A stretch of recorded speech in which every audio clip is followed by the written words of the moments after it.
How many were here yesterday? How many were not? Okay, there's a lot of things that I'd like to go through, but I want to really focus on this receive audio thing. It's very important. But I missed one thing yesterday, and I'm going to cover it just while I'm here. Remember, we talked about phasing, how important phasing is. You can do all these things of phased arrays and noise limiters and so on. It also has something to do with microphones. And we were sitting at Joe Walsh's table one day in Studio City, and he's wanting me to build him a better microphone. And he was talking about the rear rejection I got out of that 128 element antenna, which was enormous, the rejection. He said, build a microphone like that. And we talked about the pattern. That was another thing. He wanted to make sure that we had a microphone that had some really good omnidirection pattern. But with an omnidirectional microphone, you're going to have tons of feedback because it doesn't have any rear rejection.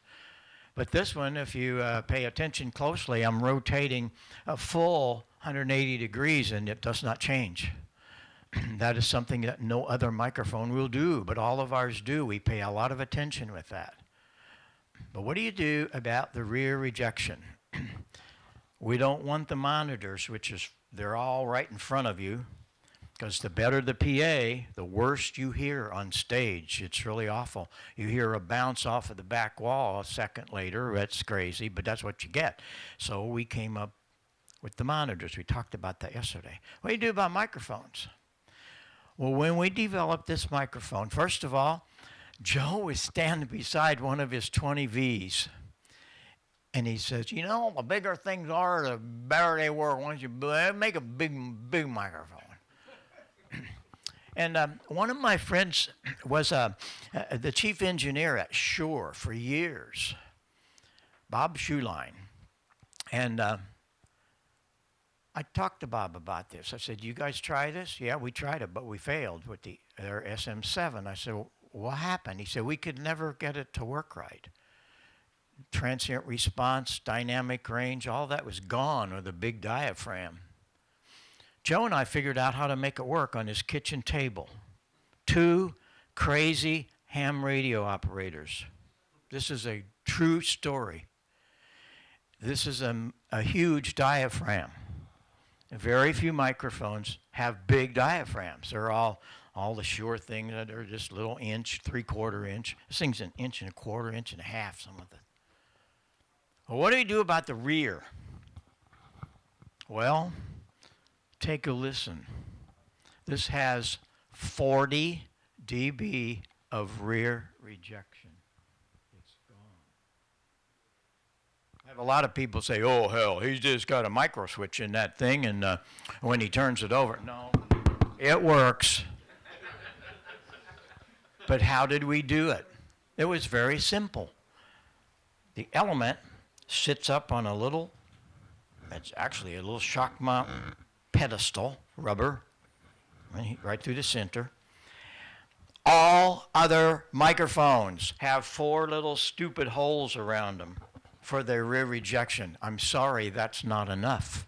We opened the whole bottom of this thing 360 degrees, so everything flows up. That's why we have these side panels. We get audio into here from 360 degrees. It flows up that tube into the bottom. Hello, it's gone. Because it's out of phase. You heard that yesterday. So we're very proud of that particular thing about all of our microphones. This is one I did a couple years ago, and I love it. A lot of broadcasters, even ham radio operators. This is a copy of the RCA that sat on Johnny Carson's desk forever. And it has this element in it. And so we just continued, keep on doing things. But what really got me was nobody's talking about receive. So I did something about it. I'm going to go through a couple things. You guys might have seen some of these yesterday. There's my beloved Harvey Wells SX99 and a VHF 152 converter. Yeah, you have one of those? Yeah, I figured that. You probably have 2 of them. Yeah, okay. But what's really important to note is over on the extreme edge of that picture is a little box, has a meter on it. And it had a 2E26 in it. And it was my first homebrew transmitter for 6 meters. I'd only been in the hobby a few months. But my great Elmer, who was the chief engineer at KMOX CBS radio in St. Louis, he taught me how to build, and we started in doing things. So it has a lot of meaning to me. And of course, you saw that yesterday. That's the big monster. That was we were one of the first 10 on single sideband with a kilowatt on 6 and 2 meters. In 1958 and 59, we started that project. That antenna that we did with that was this guy. 128 elements. And it was just amazing because we were doing really crude moon bounce with Bob Cooper down in Oklahoma City. Boy, we didn't, no. Because beside that was a spare lot beside our parents' home in Marissa, Illinois. 2,000 people, 50 miles south of St. Louis in the coal fields of southern Illinois. Right beside that, I had a 110-foot roan with a 36-foot long Telerex on 6, 11 element, and another 36 with 15 on 2 meters. So, I mean, I was dang serious about VHF. And I spent my entire 17 years as a technician learning things. And then I got into another chapter of my life with running around with Joe Walsh and rock and roll guys. But all during that, I was the organist at the Fox Theater. Started when I was 15. And what's so important about that for you guys is I actually changed ham radio because of what I learned there. What are you talking about, Heil? What I'm talking about is I learned to listen because we had to tune and voice 4,000 or 5,000 pipes. It was crazy, 1 inch to 32 foot. Now, tuning is no big deal, just the octaves on. But what was something of very big importance for little Bobby Heil, I had to learn to voice. We wanted that note beside that note beside that note to all sound the same. One couldn't be a little muffled and the next one a little bright. Pick out what you wanted to sound like, but they all had to be voiced the same. I learned as a kid how to listen. Mentally dissect what you are hearing. And it makes me sad today because a lot of people don't know how to listen. They just hear. Oh, yeah, I hear it. Yeah. Take time. Dig into that pile up and listen what's all behind what you're trying to hear. There might be other things. That's why we did the phase reversal on the headphones. We can move things around in our head mentally, acoustically move them around. You can just, you close your eyes and it's like, whoa. Nobody else is doing this. And it's why our headsets have been for, I don't know how many decades. It's getting close to, at least we're out at 20. We're the leading manufacturer of headsets for all of the expeditions. And we're very proud of that. I got tired of playing after a whole roll of about 15 years, and I started a little music shop in Marissa. I didn't know what was going to happen. I was really in tune with Hammond organs, so I became a Hammond organ dealer. And all of a sudden, kids bring things into me. And one kid brought me in this thing, and he said, put it on the counter, and he said, it's broke. I said, it's broken, huh? What's wrong with it? I don't know, just quit.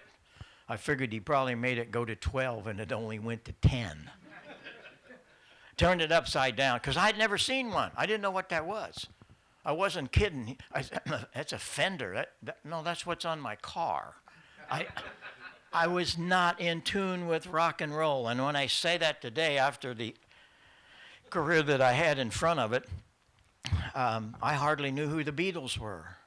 I was engrossed with George Wright, Jesse Crawford, Lynn Larson, all of the great Wurlitzer theater organists. That was it. My great mentor, Stan Can. That's what I listened to. Well, this kid puts this amplifier up here. I turned it upside down. What did I see? I saw a pair of 6L6s and a 5U4. Hey, wait a minute. That was my Harvey Wells. I knew that well. So, and you know, hams don't throw anything away. I go back in my junk box and I had tubes and I had the screen resistors because I figured it was going to take those, which it did. And it was about 15 minutes. I had that baby back playing.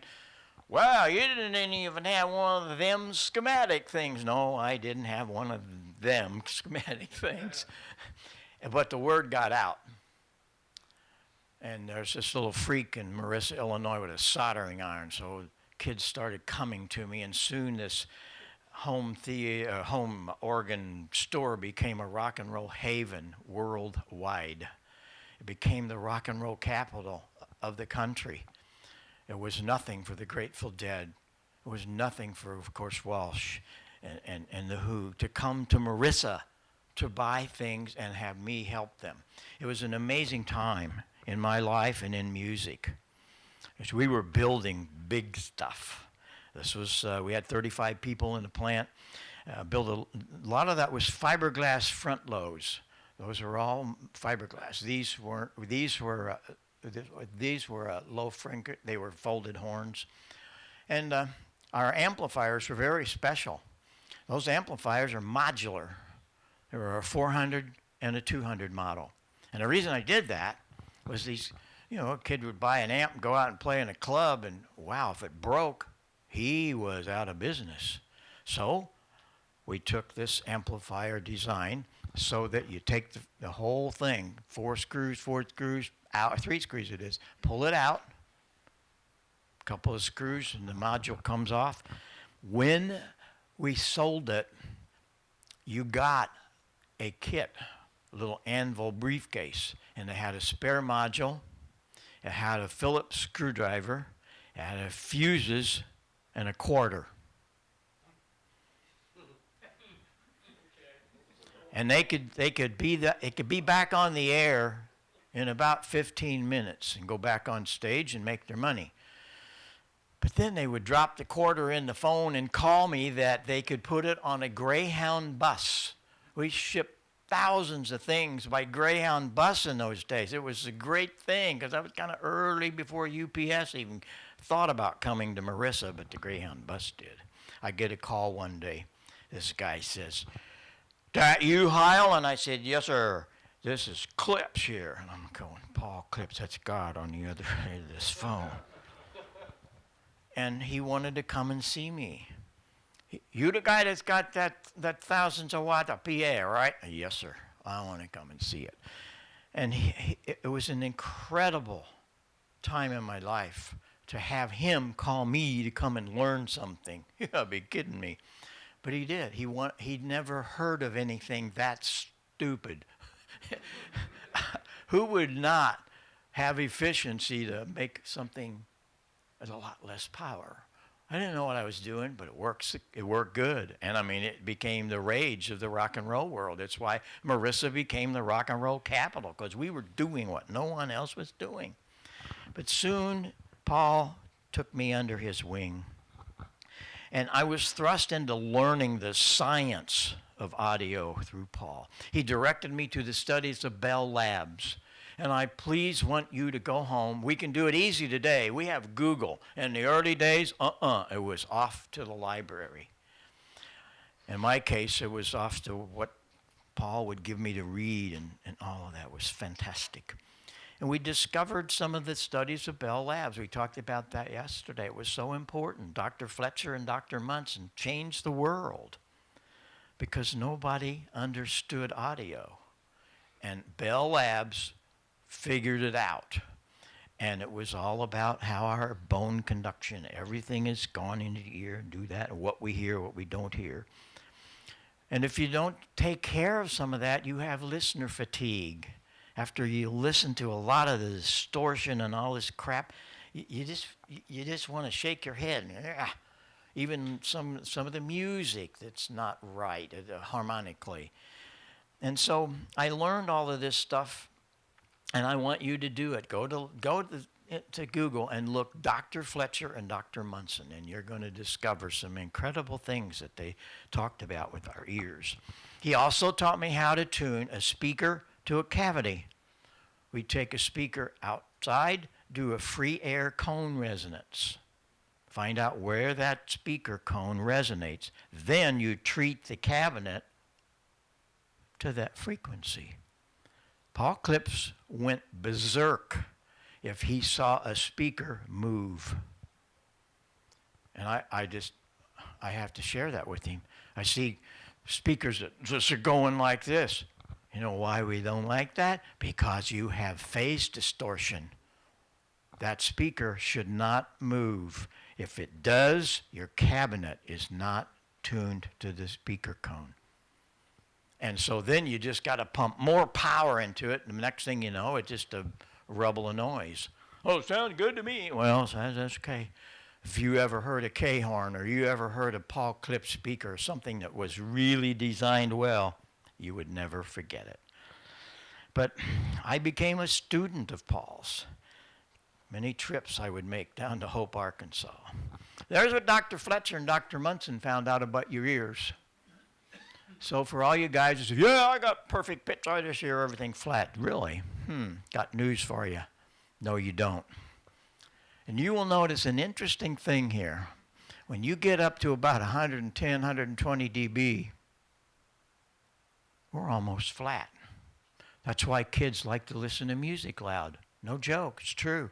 Because they can hear all the low end, they can hear all the mid-range vocals, they can hear all the cymbals.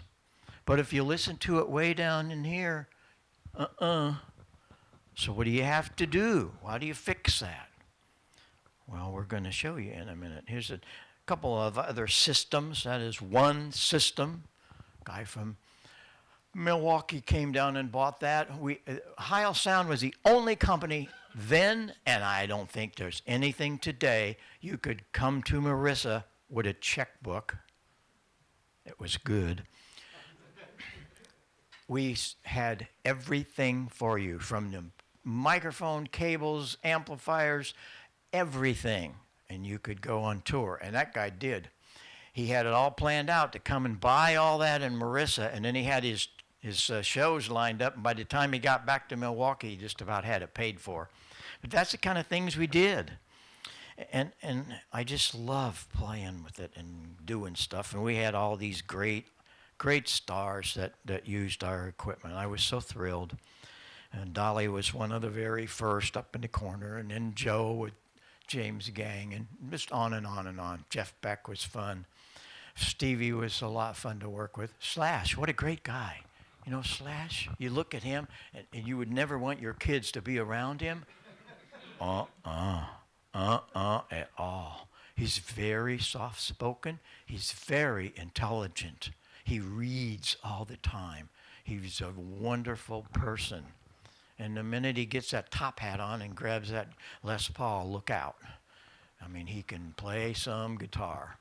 Those are the kind of people that I enjoyed working with. But I went back to radio. And I'm going, huh? This is about 1978, somewhere along in there. Hey, look at that P&H transverter. That's the one you got, right there. That one. He doesn't have one. He has that one, I understand. How about that? Oh, gosh. Oh, so much fun. Hey, Nick, notice I had a scope. What happened to my Art Collins audio? That's what I want to know. I came back into the scene, and as we talked about, I developed this wonderful little box, this little guy right here, an EQ 200. It was a two-band EQ.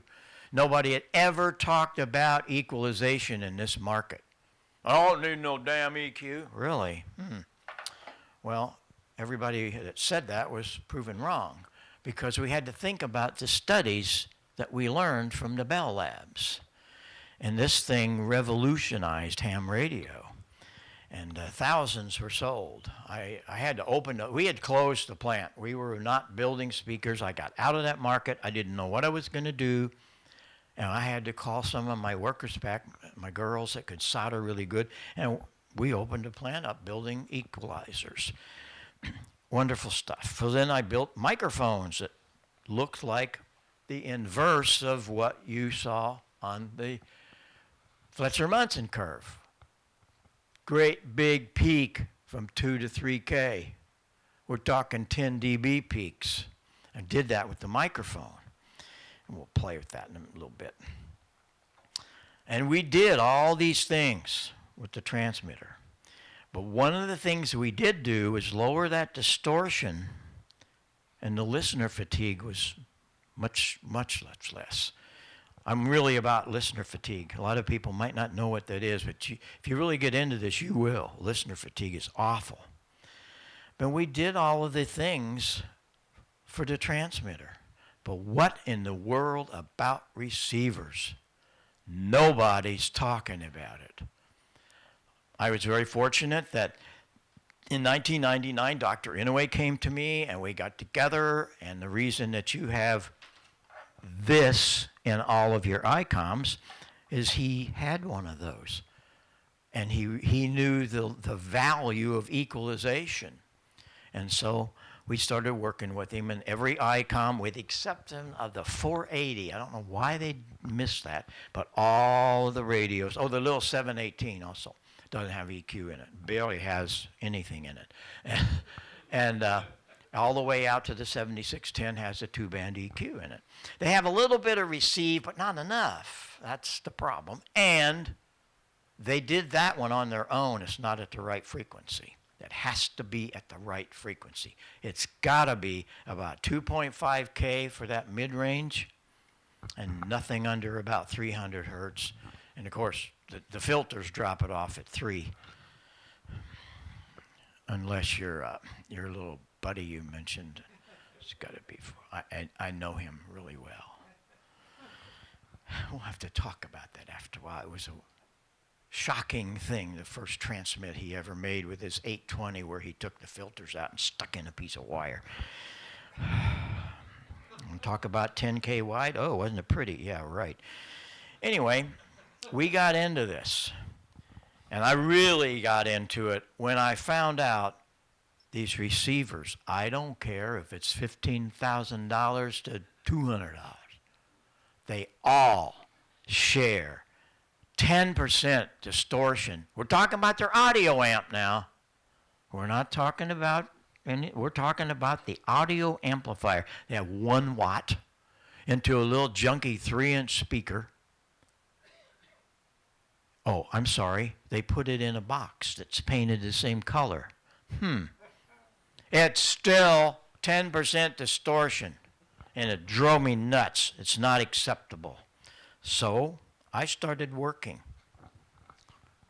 First, I worked with the speaker. That isn't going to make it. I'm sorry. Just because it matches, that doesn't make it.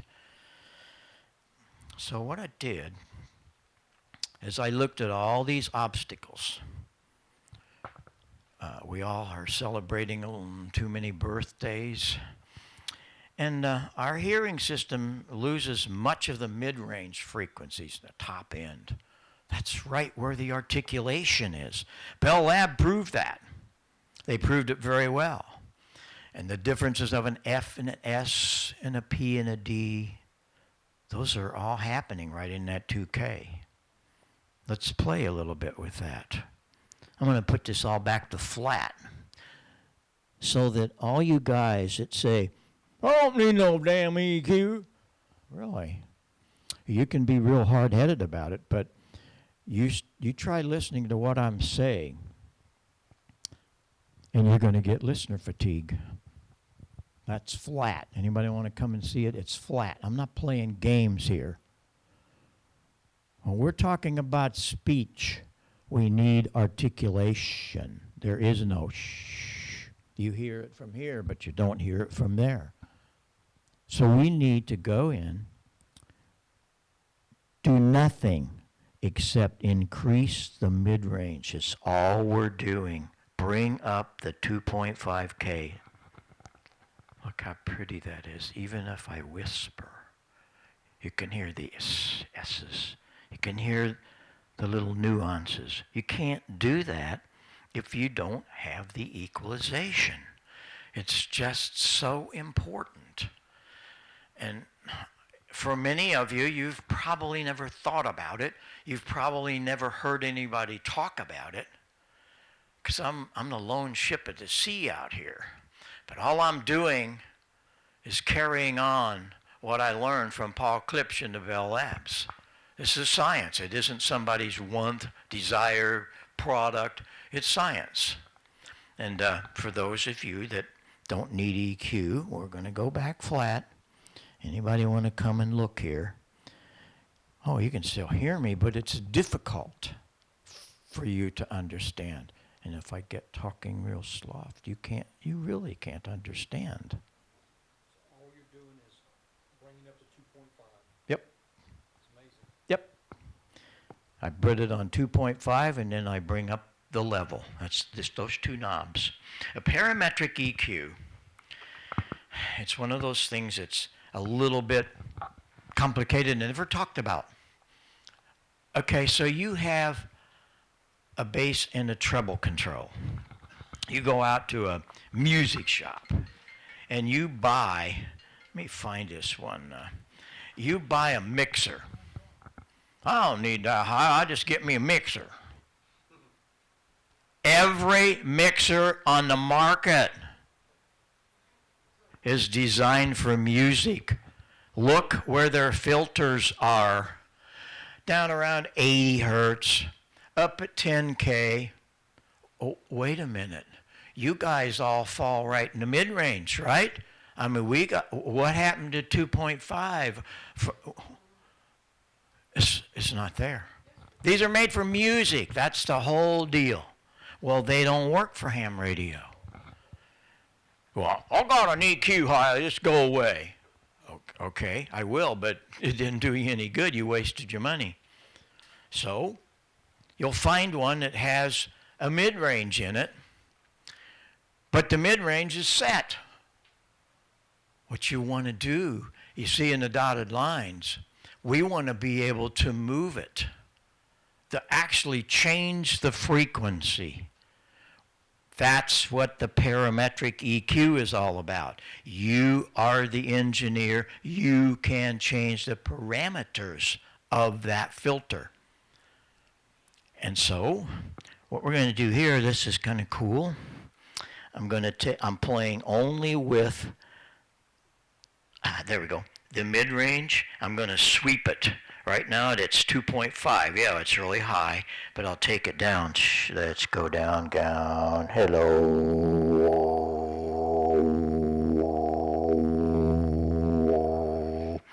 Then I'm sweeping that from 400 to about 4K.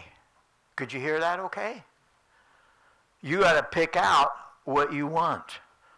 Well, you're going to find that you're going to need about 2.5K right there.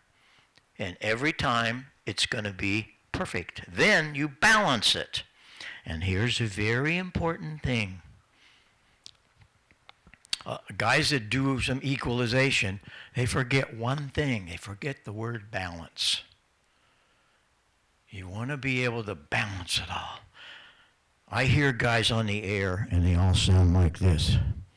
I didn't touch the mid-range, but it's all covered up by the low end. Well, I sound good. Of course, I'm 6K wide, but who cares? I mean, I'm really cool. Yeah, I'm really cool. Yep, I went in and changed some diodes, and I can do that. I can go out to 6K, ain't I cool? Yeah, but I can't understand what the hell you're saying. Well, you need a different receiver. You need a receiver that receives wider. I mean, that's the answer they will give you. No, the answer is, this is ham radio. We're not a DJ. We're not recording. It's not a PA system. I'm going to bring that back and balance that low out. Oh, I can take it totally out. Would I want to do that? Darn right. Why would I want to do that? contest. Who's going to be on top? Uh-huh. We developed the HC4 and we've sold over 100,000 of them in all that period of time. Why did it sell? It's the worst sounding microphone in the world. Serious. I built it. I designed it. And it's awful. Why did you sell all? And boy, I get it every once in a while. Oh, comes that Heil on old damned HC4 contest deals. Yeah, right. They forget. We also build lots of other things. And we can bring that back, make it sound like a real person. But that's okay. When you're in the contest mode, our elements, and I'm told by all the biggies that buy it, it's one of their best tools that they have, because it all starts at the microphone. And you can have 14 whatever antennas, and you can have 10,000 watts. If your audio's not right, there's going to be some little guy come along at 100 watts with his audio right and just go marching right through you. It's true. What you have to do is think. You have to listen. You have to really dissect what you're hearing. And it's all there. You go in and play with the Fletcher-Munson curves, and you're going to find out. Yes, we need equalization, but we need it right. Well, I wanted to do something for the receiver. Nobody's done anything. Nothing. They put some little junky EQ in some of these high-def radios, but they're at the wrong frequency and they're not enough activity. Might as well just forget it. Oh, I'm sorry, it's got a matching speaker. I have a little clip that I want to play for you. Let's see if this will work. This is going to be cool.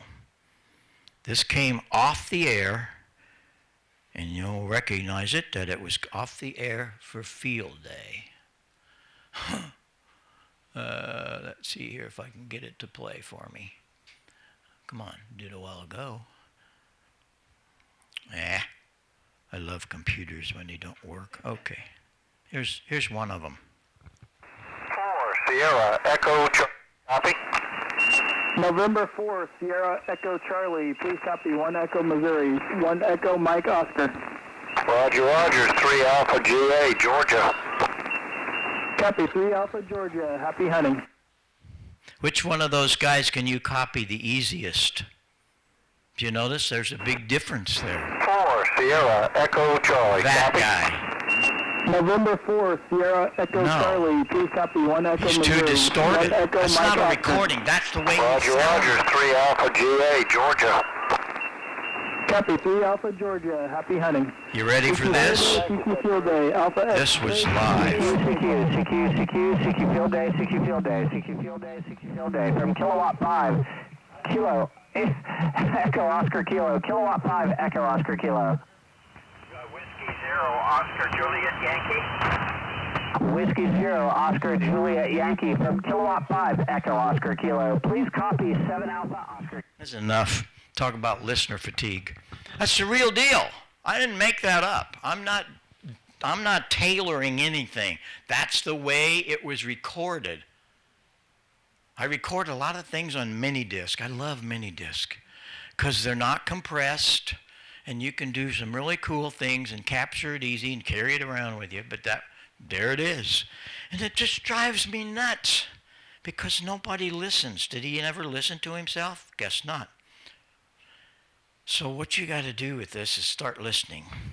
This came off air. And we're going to play. That's flat. Here comes the mid-range.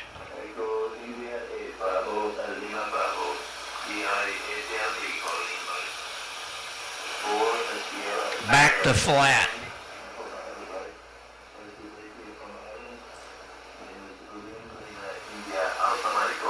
That's the magic button.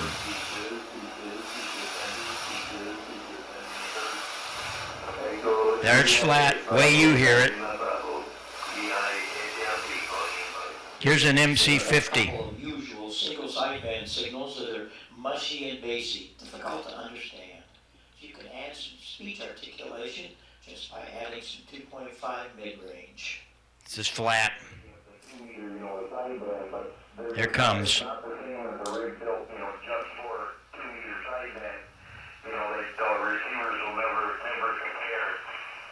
Back to flat. There's another one.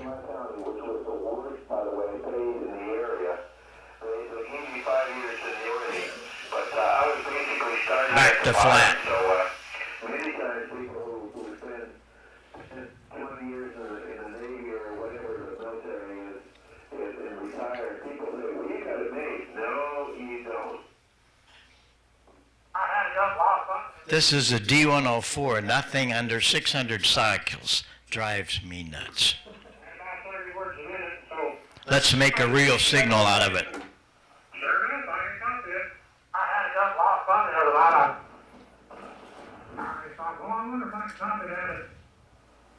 Had about 30 words a minute, so I speeded up the tape and sure enough, I can copy it. Amazing what you can do with a little bit of proper equalization. Could you all hear that? Because we're only coming through that little speaker. Of course, that little speaker, I fill high school gyms with that in some of my talks, believe it or not. But it's all about being able to listen and understand what you need. I didn't stop there. There happens to be two independent headphone amplifiers. 1 watt, very low distortion, about 0.1%. But there's two of them. You can have a logger, you can have an operator. But we have a little adapter. You can plug in your headset and put the left side here, the right side here, and if you have a hearing imbalance, and a lot of us do, you can dial up exactly what you need, and you've never, ever had that in ham radio, ever. This thing is loaded with things that have never been brought before us.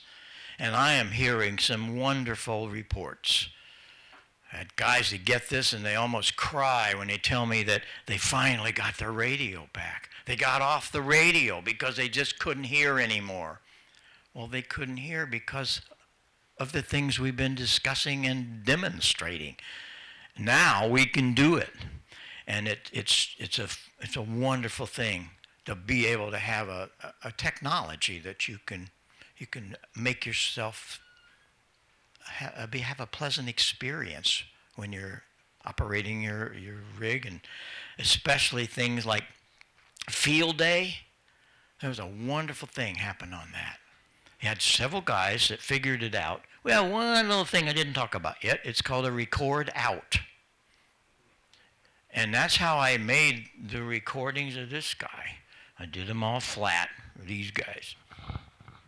What these guys did at field day was they took a guitar amp with them, and they plugged it in, and they took the output of that, plugged that in. You know, when we do field days, unbelievable to me, but a lot of clubs don't know how to promote themselves. They don't know how to promote ham radio. So they invite NBC and CBS and all these guys and gals.